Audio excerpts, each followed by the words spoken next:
మొదటిగా అందరూ కాకా గారిని గుర్తు చేసుకుంటున్నారు. ఎందుకంటే ఫస్ట్ మీ అందరికి తెలిసిన విషయమే, కాకా వెంకటస్వామి గారికి కార్మికులంటే చాలా ప్రేమ ఉంటుంది. ఎందుకంటే ఫస్ట్ స్టార్ట్ చేసింది కాకా గారు. లేబర్ యూనియన్ ప్రెసిడెంట్ మీ అందరికి తెలుసు.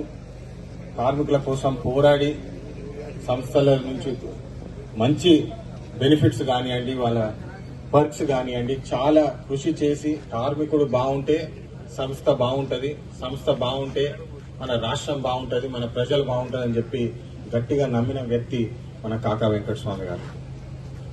1969 యాజిటేషన్ల తెలంగాణ ఫస్ట్ వస్తే బాగుంటుంది, మన బతుకులు మారిపోతాయి, మన జీవితాలు మారిపోతాయి అని చెప్పి బుల్లెట్ గాయాలను కూడా లెక్క చేయకుండా తెలంగాణ కోసం పోరాడిన యోధుడు కాకా గారు అని చెప్పి మీ అందరికీ ఒకసారి గుర్తు చేసుకుంటున్నాం.